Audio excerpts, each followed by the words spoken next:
Welcome to this episode of Resilience Talks, brought to you by the Euro-Atlantic Resilience Center, a show where we invite the most relevant stakeholders to discuss issues that have relevance to the resilience of NATO and EU countries. I am Adrian Duță. I'm the Communications Coordinator here at the Euro-Atlantic Resilience Center, and I will be your host for the day. I invite you, dear viewers, to join me and my fantastic guests in an engaging discussion about how to use the latest technologies to improve forecasting and to bolster resilience. Forecasting is the structured use of all the data that we have available in order to determine trends and to make informed predictions about the future. Now, in an ideal world, the perfect forecasting service would be able to offer perfect analytic products to the perfect decision makers, making it impossible for an adversary to achieve a strategic surprise, or more generally, the so-called black swan events. Of course, few can imagine that there is such a thing as perfect forecasting, and fewer still others with enough imagination to even picture the perfect decision maker. But recent developments in technology are now promising to offer so much more data and so much more powerful instruments to analyze the data that forecasting seems to be entering a new era.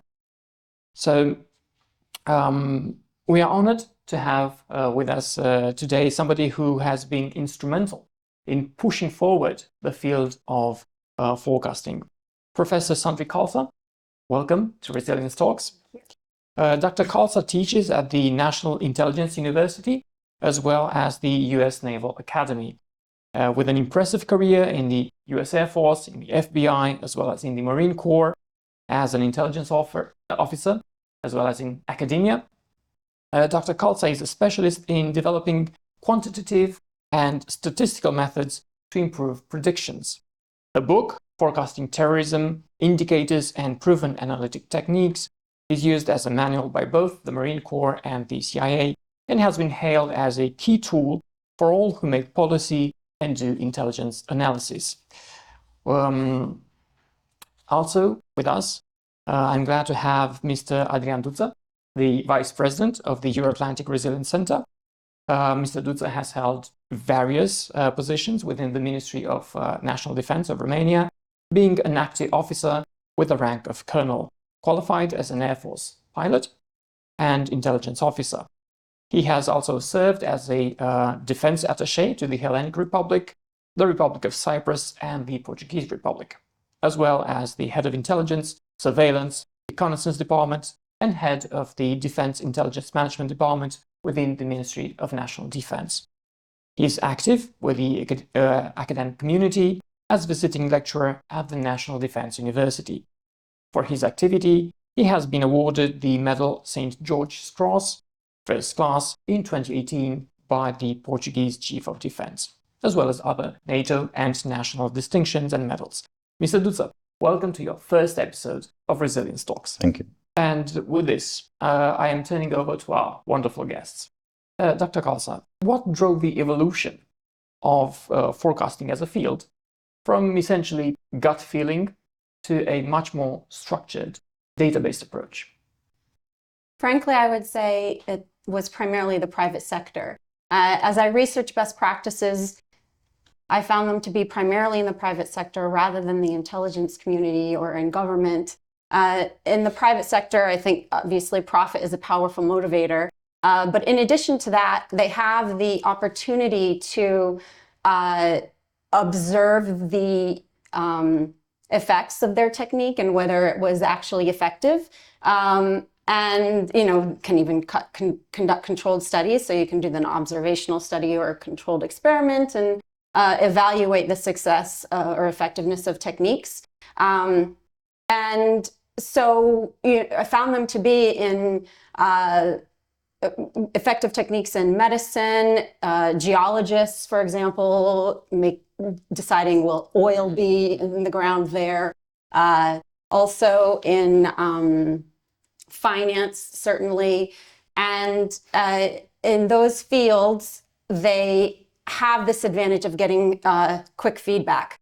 On the Intel side, it's more complicated because you have kind of two factors that complicate it. One is the concept that adversaries are essentially seeking to deceive you about the information that you're collecting. So, how do you know that what you're collecting is an accurate answer? And second, there's this concept of the warning paradox where perhaps an intelligence analyst will make an accurate prediction, successfully persuade a decision maker of that prediction. You talked about a perfect decision maker. So this is one of those that actually believed the prediction that was in fact accurate, and then takes action on that information. And then that action itself will cause the adversary to take a different course of action, and now the intelligence analyst appears wrong. So, and then that can degrade the trust that a decision maker has for Intel. So that's also why I advocate for Intel to inform decision makers as much as possible of their accurate predictions to help counter that effect. Because there are certainly plenty of times where we'll say, something will be at a particular location or whatever it is. There are certainly plenty of things that we can show where it was accurate. But the Intel community strategic intelligence has been assessed at being about 30% accurate. But you look at other fields like weather forecasting, up to a certain point, it's like 80% accurate. Obviously, the closer in time, the accuracy increases. In the financial sector, they've got 90% accuracy rates. So other fields have high accuracy rates. So the question is, how can we get those practices into the Intel community to bring us up a little bit more? Obviously, though, the complication is that you're working against a active thinking strategic. Yeah, somebody's actively thinking against you. So more complicated for all those reasons. But that's where I'd say drove it. Yeah. Excellent. So what would you say is the most significant innovation that has helped push forward the discipline of forecasting? Is it the amount of data that we can collect, or is it the ability to process that data in more powerful or better ways? I would definitely say it's the ability to process it. Warning failures are rarely due to inadequate collection, more frequently due to poor analysis, and most often due to decision makers ignoring intelligence. And studies also show that when you increase the amount of collection, the analysts can get overwhelmed with information, and then the potential for surprise can actually increase. So analysis is where the greatest gains, I think, have been made and can be made, and particularly with the application of structured technique, as the Intel community has started to embrace that. Mr. Duță, I would like to get your opinion about the same question. What would you say is the most important aspect of innovation that is helping the intelligence community? Thank you for your question, Christian.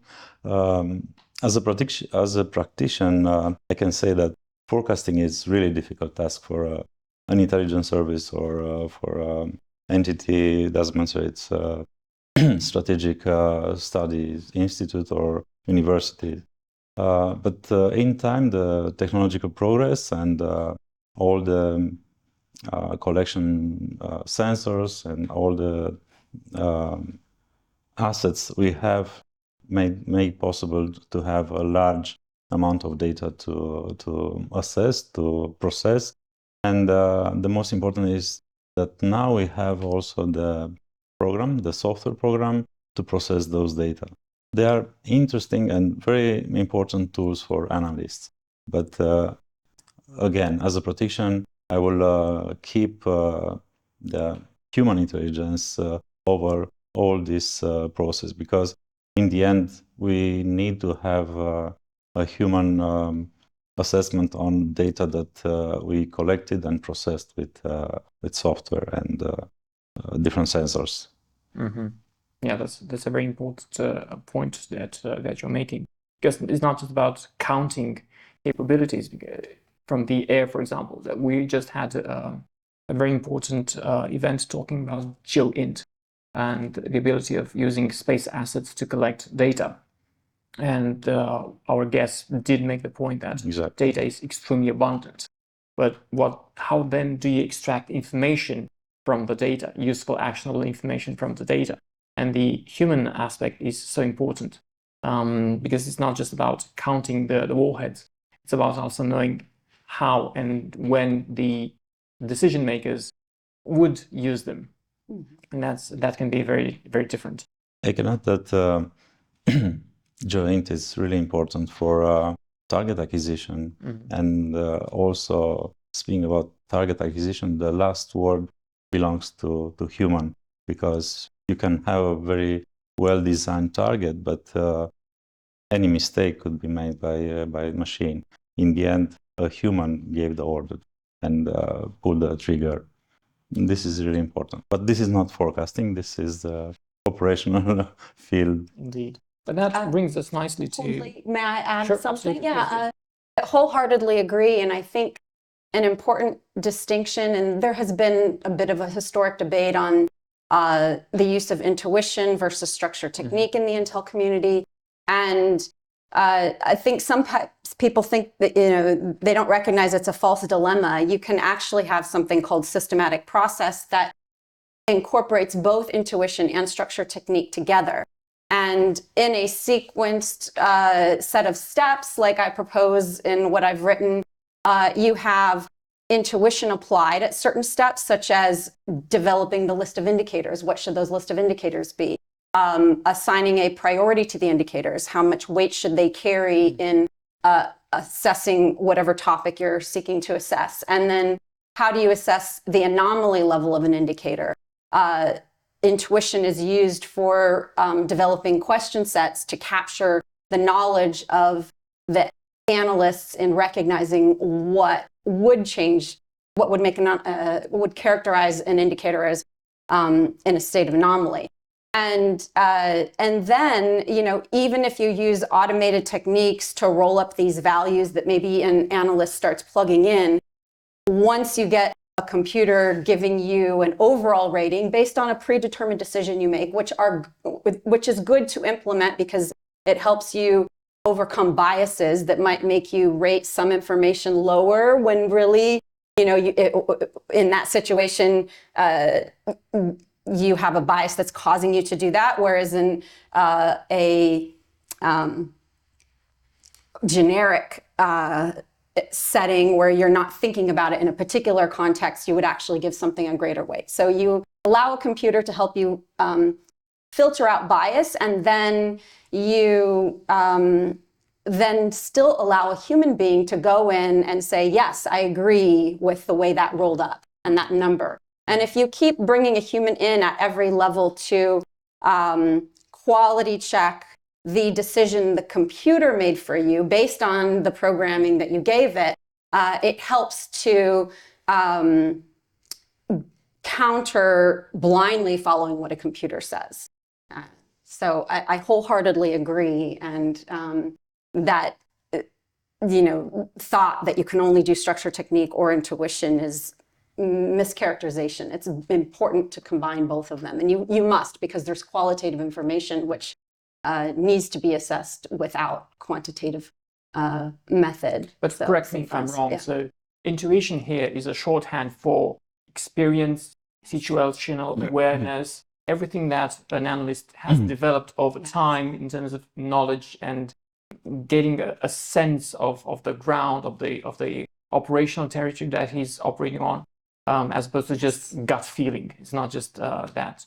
Yes, absolutely. Elusive gut feeling. Right, exactly. Experience, knowing what a ship looks like, what a fisherman does when he goes out to sea, as opposed to an arms trafficker and so on. Exactly. Based on experience, not just a random guess or limited experience in trying to guess.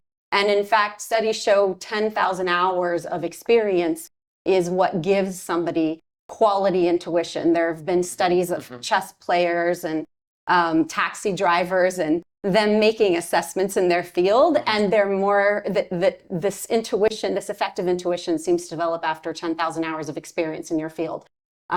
So those are the people that you would want to use to create your indicator lists and to determine how you decide if an indicator has reached an anomalous state. And it's based on, yes, that experience. That sounds uncannily like the process of training the AI. And that brings me to my next question about the role of AI in forecasting, in the sense that AI needs to be trained on a data set, and the broader the data set, the more accurate the predictions that AI is doing. But will AI be able to draw our attention to threats that we hadn't considered? Or is the AI going to be just as good as the people training it? Will it be able to avoid the failures of the imagination that have plagued the information community, the intelligence community so far, like failing to predict Pearl Harbor, failing to predict 9/11 because they couldn't, because of their innate biases? Will the AI suffer from the same biases, being trained essentially by humans? Right. By biased humans. Right. Okay. So I would like to differentiate two things in this question. Machine learning from this sort of general AI. So with machine learning, that's about pattern recognition, and then that helps with a prediction, and that has actually been quite effective with short-term predictions. And I do think AI is helpful in, for example, helping humans recognize an indicator that they hadn't even thought of, because the AI will look at a data set and you might have, based on your experience, created a particular indicator list, but you didn't detect something that AI or that machine learning is detecting in patterns. Like a pattern demonstrates that this has been present in these scenarios that you care about. So I think it can draw your attention to indicators, which is helping you with the threat. But then with AI, the idea is that this is more broad general AI. It's not so much about the pattern recognition, and it's not a computer acting on if-then statements in a computer code. It's actually learning from its own decision making.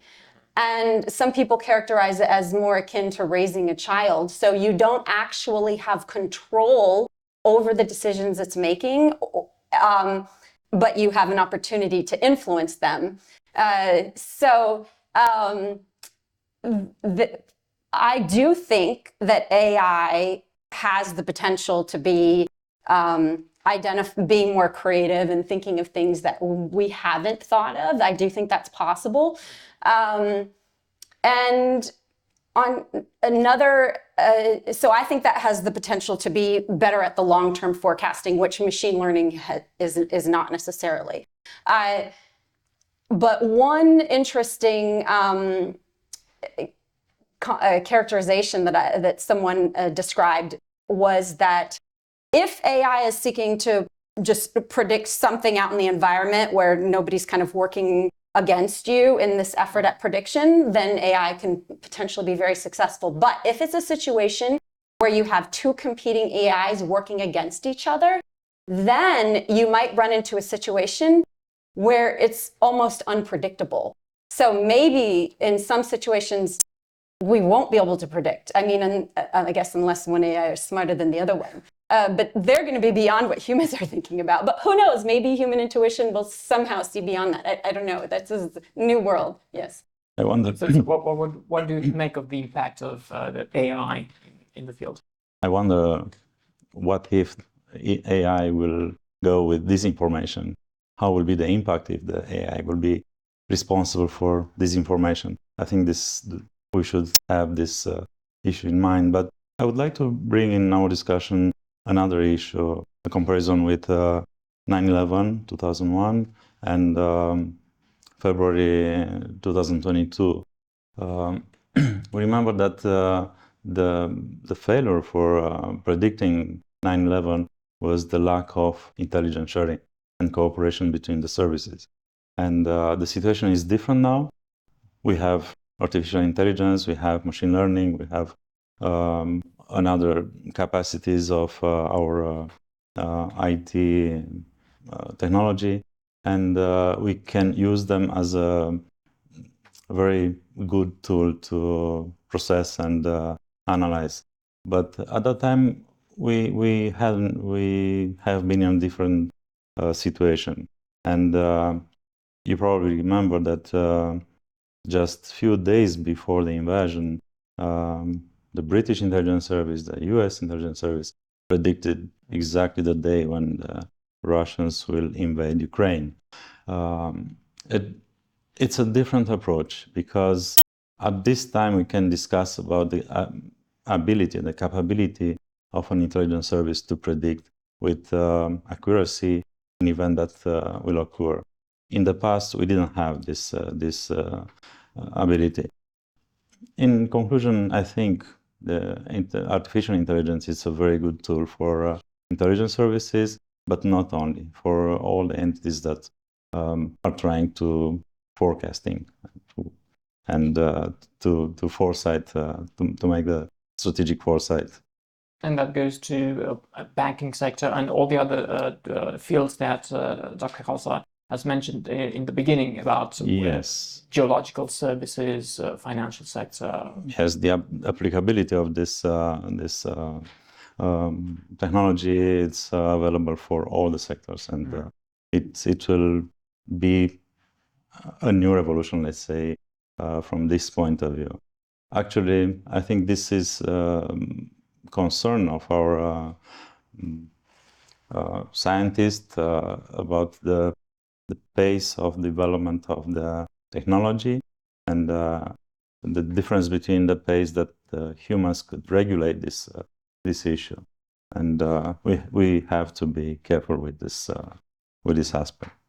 Indeed. And also adding to an insightful point he made about how prediction has been accurate in many cases where a decision maker chose to ignore an accurate and then Intel people perceive that Intel was wrong because people don't know that nuance that happened, and so that brings me to actually want to circle back to one of your previous questions about what has been the biggest advance in forecasting. Is it the collection or the analysis? And there's another step, which is the communication to decision makers. And that has failed significantly. And that is an area that I think we're making good advances, but I think that's an area that needs to be focused on further to improve that major problem that has happened many times. Yeah, that's more a problem of evolution of the system rather than bringing in an innovation that's going to dramatically improve the way a politician is looking at an analysis that's brought to his desk. Yes. So the perception of threat is what informs the questions that we ask. Again, because we have a lot of data, so how do we relate to that data? How do we extract the information we need from that data? What is, in your opinion, the threat that we should pay most attention to that perhaps we don't consider in everyday parlance? Well, I'll give you a top three because Sure. Who knows what all the variables Sure. are, how they end up playing out to see which one becomes actually the greatest one. But I would say in a top three, there is the danger that is associated with the advent of digital currencies. So I think it's inevitable that money will be digitized. And I would say that there are kind of three primary options in that choice. And I think that a lot of nations and free individuals don't know the implications of that choice. They're just not aware of what the implications of each choice are and what the dangers of some of those choices are. And so I characterize this decision as so significant because money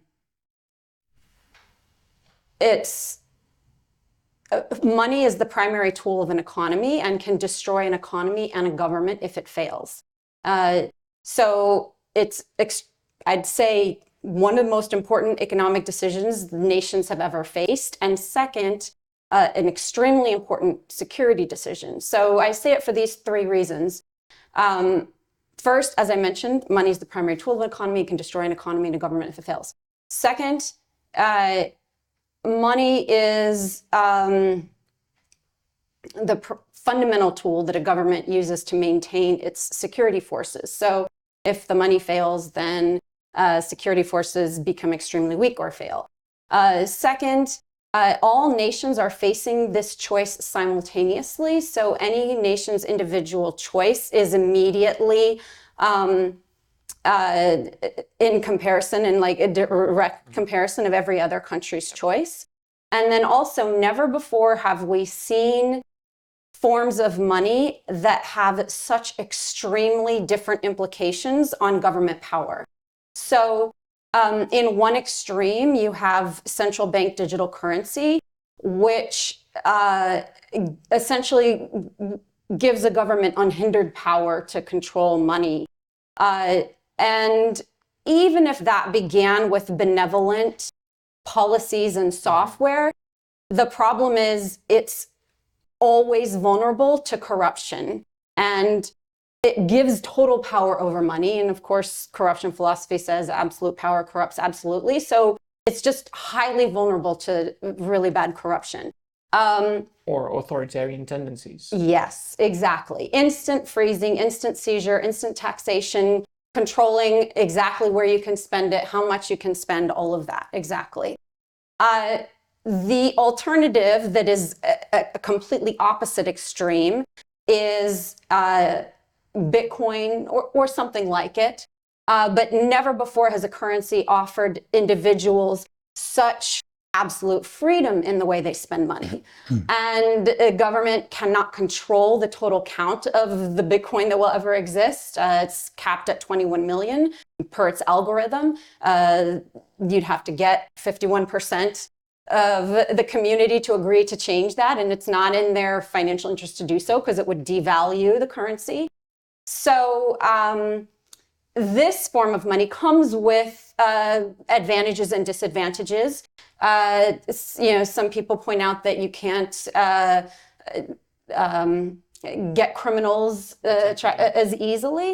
Although there are certain capabilities that I think it increases against criminals, such as the fact that you can follow the path of the money on a blockchain. There's mixers and things that can complicate that process.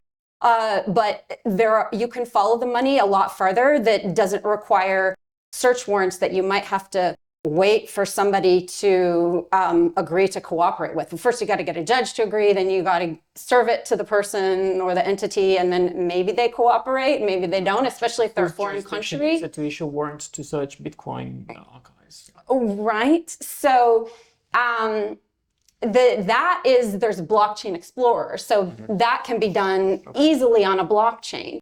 But when you're trying to do a search warrant for the traditional money system, whose jurisdiction is it to get this foreign country's bank to give you those records? And we run into a lot of problems there. So it's in some ways a lot faster to trace money path. And people, I think, forget that paper currency is also extremely difficult to track. So anyway, so I will qualify the statement that it's harder to track criminals. I think it's just a new technology, so we're still working on developing the method to do that.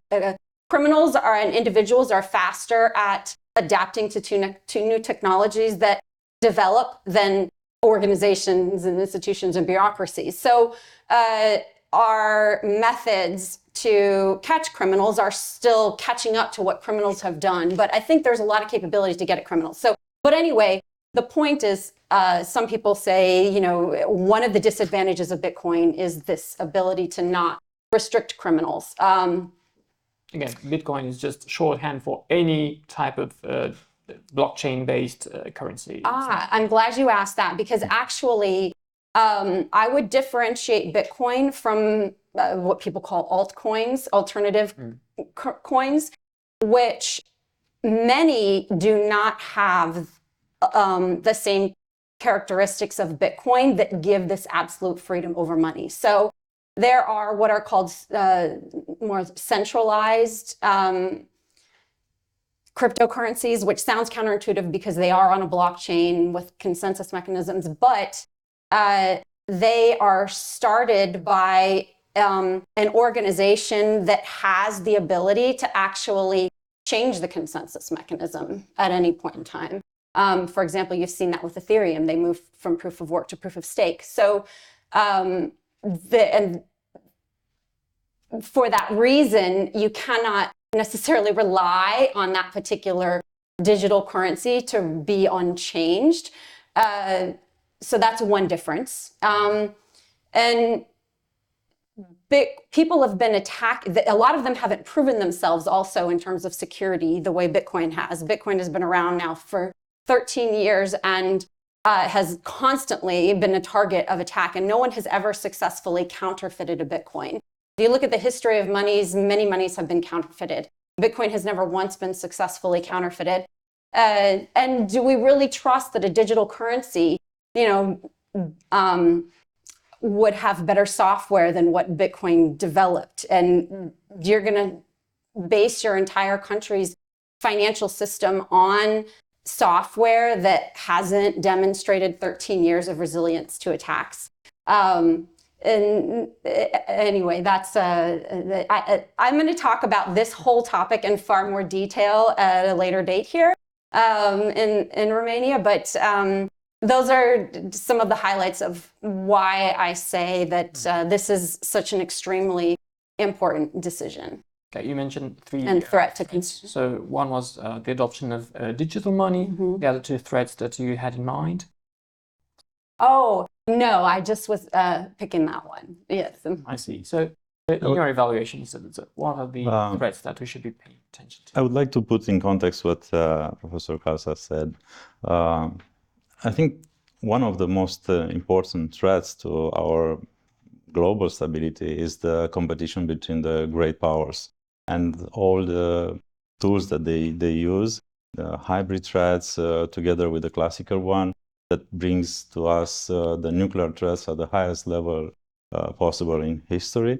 And imagine what that blockchain and cryptocurrency to be used by terrorists. Terrorism is also on the very high level of priority when we talk about the responsibility of the intelligence services to assess the indicators and warnings.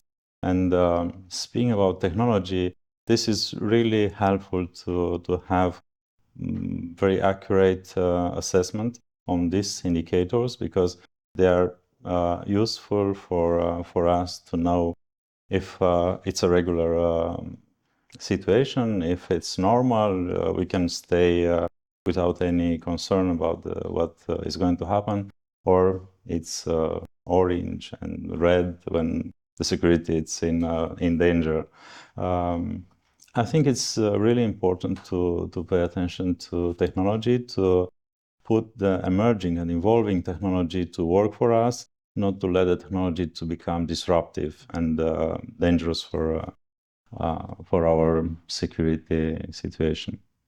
Okay, so carrying on this topic of great power competition, we have to ask a specialist in forecasting, where do you see China in the next 10 years? So I will answer this with what I see influencing China's future and how it influences it, but I don't want to claim that it will happen within 10 years, but I do predict that based on a particular decision, this is what would happen.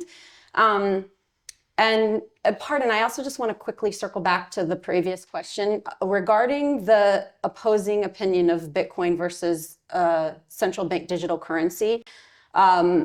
With the Bitcoin choice, you are giving such freedom with money that, like we mentioned, the downside is the potential inability to hinder criminals. But on the other side, it protects democracy and prevents authoritarian powers. Okay, so back to China.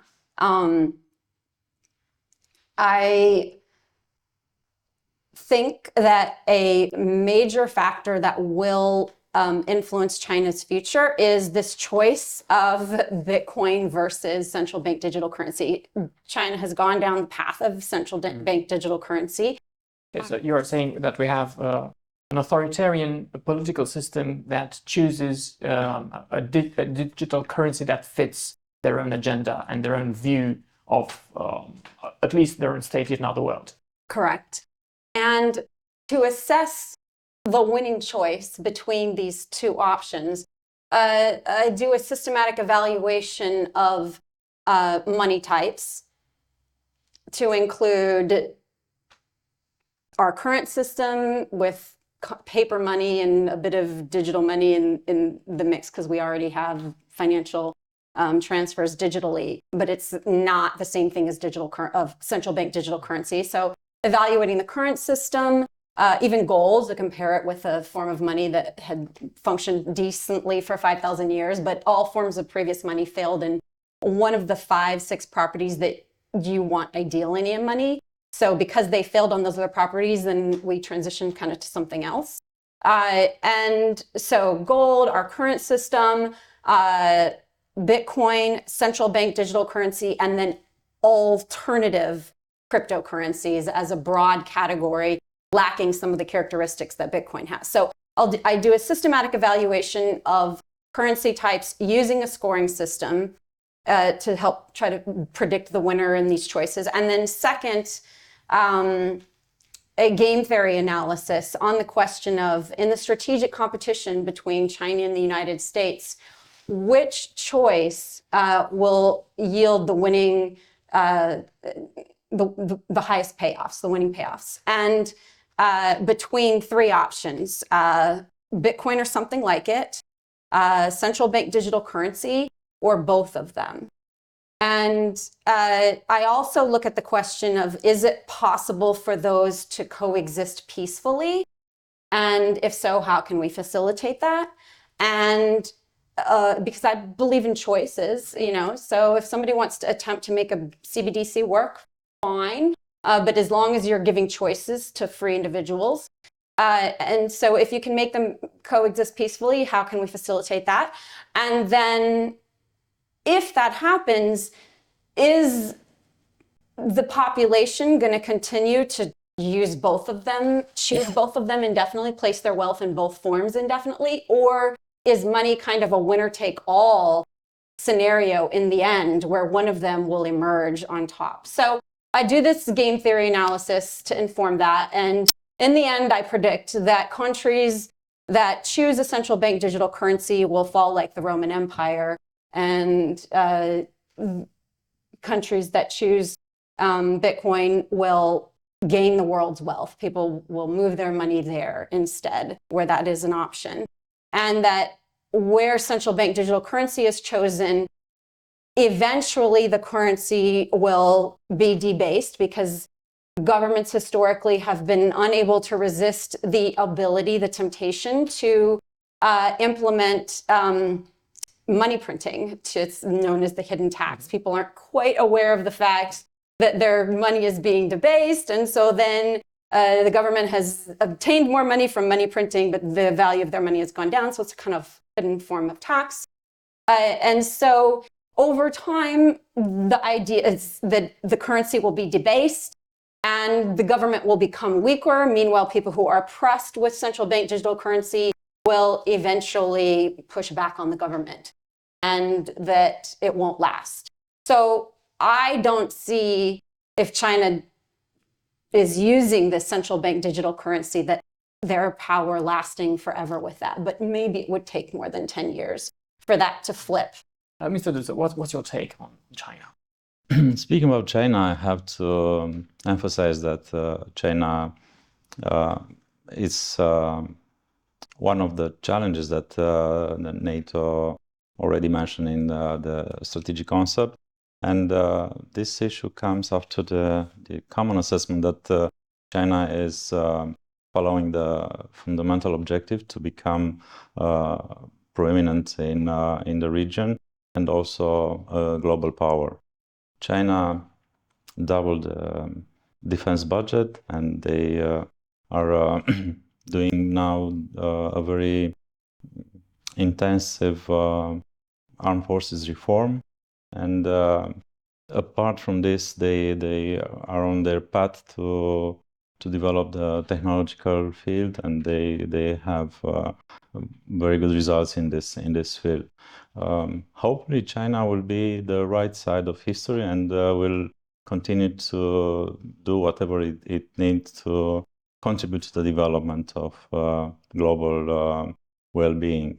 The President Xi Jinping is at his third mandate, and definitely he has a clear vision about where China should be in 10 years. Remain for us to see if it's the same vision with us. I see. You were mentioning state conflict as interstate competition as being one of the major threats. And we kind of lost sight of terrorism, which has been the focus of your work for a long time. Is this new age of interstate competition sucking some of the oxygen from the terrorist movement? Where do you see the evolution of the terrorist movement going forward? Well, I think there will continue to be state sponsors of terrorism. And if you have a scenario where it's two powers of, kind of equal power, I think even those situations will have one of those equal powers employing techniques for terrorism because they can avoid, in some cases, response and retaliation because they can, obfuscate who was behind it. So I think to some extent, I mean, Iran being behind. Yes, we're quite aware of what Iran sponsors agreed and other countries. So to a certain extent, new technology might bring about ways for terrorists to better obfuscate that. And then it's more difficult to get a coalition to agree to respond if it's not absolutely clear that this is the culprit. So I think that complication might come into play. And then I think when you have an asymmetric situation where there's a strong power and a weaker power, I think terrorism will continue to be a tool of the weaker power as well. But you are framing it in this greater narrative of power against power as opposed to the asymmetrical narrative that we've had so far. Yeah, I'm saying for both scenarios, I still see a weaker power versus a stronger power, the weaker power using terrorist methods against it. And then if you take this, we're still going to have conflicts between nations of somewhat equal power and nations of differing power. And I'm saying what I think happens in both of those scenarios. Okay.